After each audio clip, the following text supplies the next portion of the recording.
The DC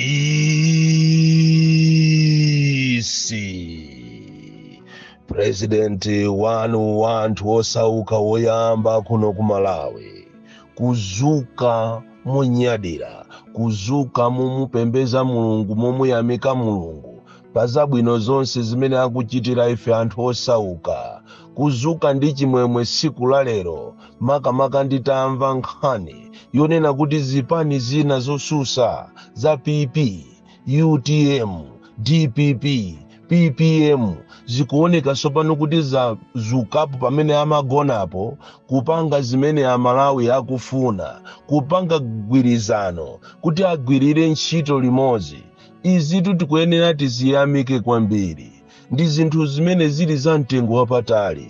Makamakaso zimene Amalawi osauka amene amalirira dziko lawo akufuna kugwirira ntchito limodzi. Ino asogoleri aku UTM, APP, akabambe Mai Joyce Banda, Amaki Kasonga, komanso asogoleri achipani cha DPP apita Mutharika ndi gulu lanu. Izi zanyadisa Amalawi kwambiri.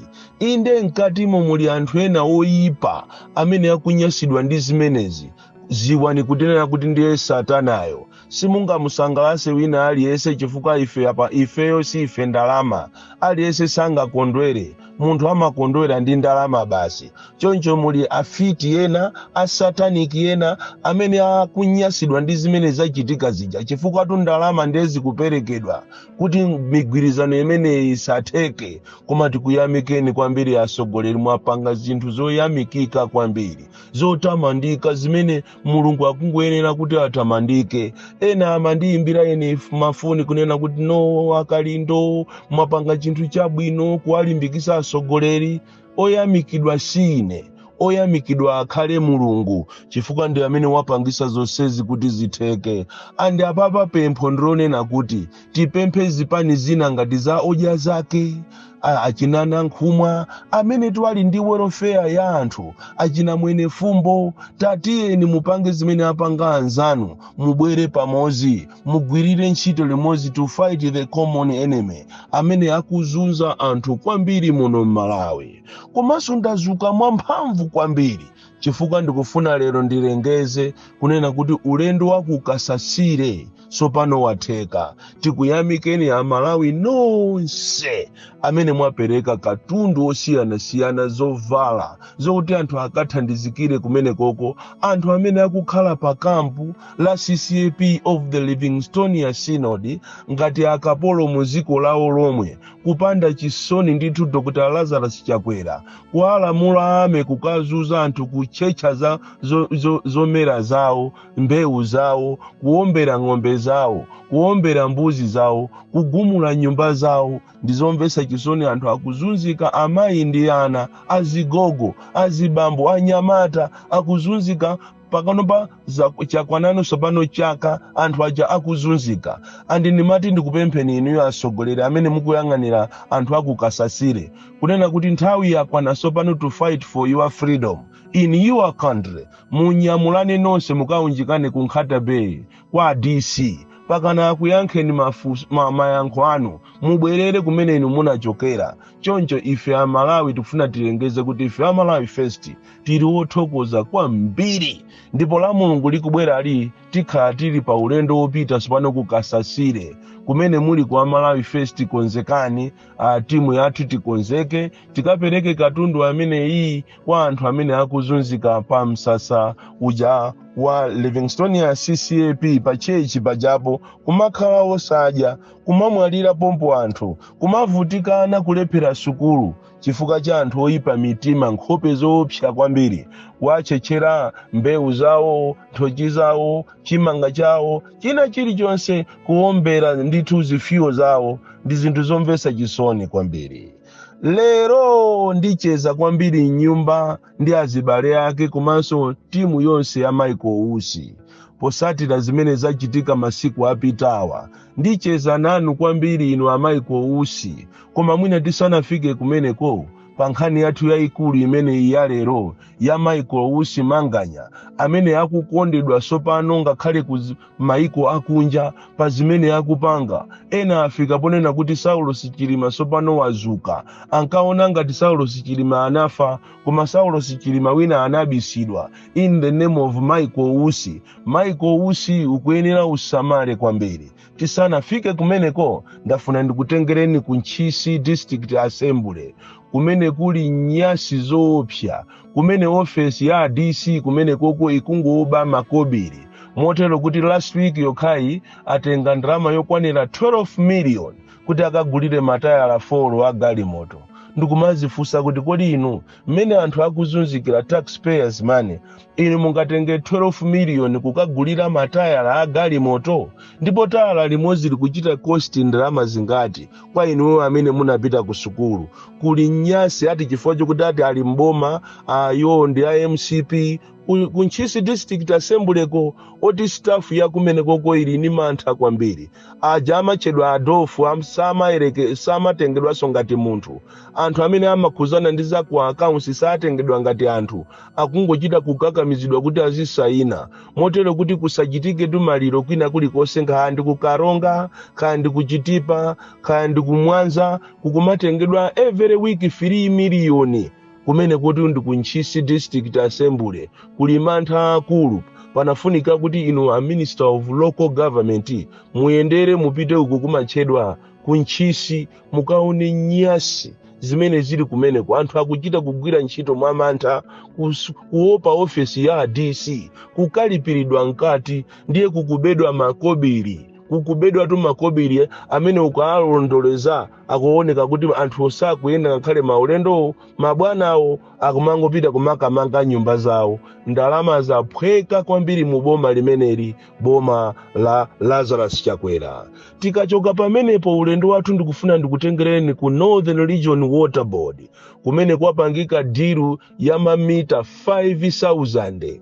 Ndipo diru imene isanayilengeze mu nyuzi olo a PPDA sakuziwa china chilichonse kapena kuti alengeze kuti ndi ujeni wapereka eni munthu mmodzi kuti angopanga ujeni single sourcing iyi kumene ku Northern Region Water Board. Tikuyifufuza nkhani imene koma kwabwera mamita, kwaperekedwa contract ya mamita 5,000 ndipo mita ina ili yonse ikugulisidwa pa mtengo wa 1 million. 1 million mita ina ili yonse. Muziwe kunena kuti kulikatangale kwambiri ku Northern Region Water Board. Ndipo amalawi ndikufuna ndikupechereni tikafufuza kuti contract imene waitenga ni ndani, wapasidwa ni ndani, imene iyi ya mamita opanda kulengeza, opanda kunena kuti kunatuluka tenda, tilengeza tibwera pompano tizalengeze kunena kuti diri imene iyi wapasidwa ndi wakuti ndicho linga chokuti apinduleza kuti zafaje nthawi ino ya kampeni.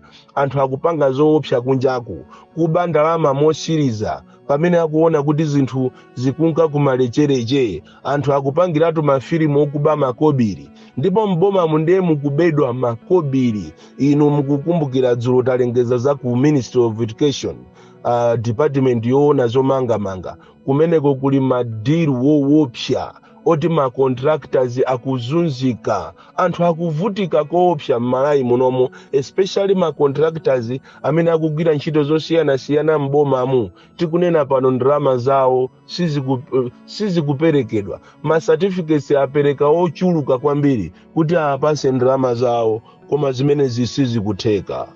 Anthu ena amene ndikufuna ndi alilire lero ndi ma contractors a Marepu 9 amene anayamba kugwira ntchito mu June 2024. Anthu amene wawa ndi agalu leroli akuzunzika koopsa, kuziyang'ana ndalamazo zikulowa m'matumba mwa andale. Anthu amene wawa sakuwerengedwa nkose. Anthu a Marepu 9, ma contractors a Marepu 9 ena ndi aja ankakangana ku Nchisi uku kumangisana anthu ogwira ntchito za escomuzo kufuna kumangisana chifukwa chonena kuti aboma akuzunza ma contractors ena chipitirire kunsanje uku mabanja awo enawo agwedezeka ndalama zawo enawo alandidwa chuma chawo alandidwa ndi angongole chifukwa chosapereka ngongole zimene anazitenga akatapira anthu kukhala from 2024 kuzafika 2025 koma osalandira ndalama zawo andi akuchita kuwauza kuti tikufuna no tichite extend tiloweno mu marepu 10 ndi sono anthu akalowe mu marepu 10 koma sanalandire china chilichonse umangoziwa kunena kuti ziko la manjanjawidi anthu okuba kwambiri anthu amene sawerengera za wina aliyense anthu amene alibe welfare anthu amene akufunanso atitere mwina 5 years aloweso mboma ndiye nkumafunsa kuti kodi mbomamu atafuna akatanimo mmene awonongeramu. Nkhani yayikulu ya lero ndikufuna ndipereke malangizo uthenga umenewo ndikanapitisa ndekha kwa Michael Usi koma because of anthu iniyo abale anga osauka platform imene mmayenera muziwe chilungamo ndi yomwe ya the DC kunayenera ndikaupereke uthenga umene kwa Michael Usi pazabwino zimene yakupanga ndipo ndifuna Michael Usi adziwe kunena kuti Amalawi akukondwa nawe kwambiri Amalawi akunyadira na zimene iwe ukupanga kuulula the road that is in government koma ndangofuna ndikupase ni malangizo achimwene kunena kuti kazi wa Noah atatembenuka anapezeka kuti anasanduka ni chulu cha nchere kandi Yona amene kandi Noah anasanduka chulu cha nchere pamene mukupanga zinthu osamabwerera mbuyo nsirikali akati forward mukakhala kuti mufuna muzikasuzumira kumene mwachokerako muzacheredwa ng'ona simasewera ni munthu umakhonza kuyikwira pansana imakhonza kukuyasamulira nkamwa iwe ndikumalowesa mu mutu koma siku lina uzamezedwa ndi ng'ona chonde Michael Usi musamale kwambiri musawerengere za ubale wanu ati khandi inu ndi a president ayi mudziwe kunena kuti kalulu wanamva mawu oyamba achiwiri anaakana zija zachitika ndi MCP ndi a Jessica Bwira kukapanga press conference yolusa kwambiri ndikukuza nikunena kuti musamale kwambiri musamasewere ndi MCP ndi yoopsa ndipo mujite resign mawu amene aja musatenge rightire lero kukamatuluka ma statement ku MCP konko kunena kuti there is a cordial working relationship and Michael Usi and a president afuna azimupasa maudindo amene maulendo osiyana pakana election day ndipo president alirede kugwira naye ntchito bwino imene jandiboza ndi nyenga ndi chinyenga aphunzisi ndi pusi amene ujayo akufuna akuyitanire pafupi akupweteke chonde Michael Usi osakhulupirira munthu wina aliyense pakali pano Paulo Sima uzidya yankazako osamangoja pena paliponse anthu awa ndi anthu oyipa kwambiri kutero iniyo mudabwe kunena kuti emwe uja anapita Jessica Bwira kumaka tukwana kumanena zoopseza ndi emwe ujaso akuchita solire message yonena kuti no akuti ati relationship ndi a president ili bwino ndipo izili bwino kwambiri imeneyo ndibodza imeneyo ndiye ng'ona ilibe chisoni imaonesa ngati ikulira crocodile tears koma ili ndi plani chonde ndipo mukanakhala wina cheusi masiku asalawa ndi ochepa mukanango utayaso udindo wa VP muchite concentrate zanu ndi anzanu khamugwira ntchito ndi a UTM DPP PP imene zakhaliramu PPM anthu akuthokozani koopsa kusiyana ndikuti muziti maponda step ina uku mapanga awiri amavumbisa anthu amene wakonza mapulani wokuti akupweteke vuto ndilonena kuti ena ife tikamanena timaoneka ngati ndife amisala osaphunzira anthu achamba koma ndikukuza ni mawu amene wamuza akumbukira Malawi siku lina kunena kuti izi ananenapo uja wachamba uja wakokeni uja chonde Michael usapite ku meeting ina ili yonse ndipo osamangoyenda chisawawa chifukwa amene amachedwa ng'ona wakonzeka kuti akupange chipongwe Bon Klindo the DC, mwana woopsa kwambiri, the most deadly and dangerous child, ooneka ngati samadziwa baibulo koma akuliziwa kunena kuti amene anasanduka chulu cha ncherocha ni mkazi wa Loti. Mafuna ndikuzunguzeni muone kuti kodi ife timaziwanso baibulo. Mkazi wa Loti mkazi wa Loti anasanduka chulu cha nchere from Jeza Village, TA Mabuka Box 76, Mulanje, Malawi, Southern Africa.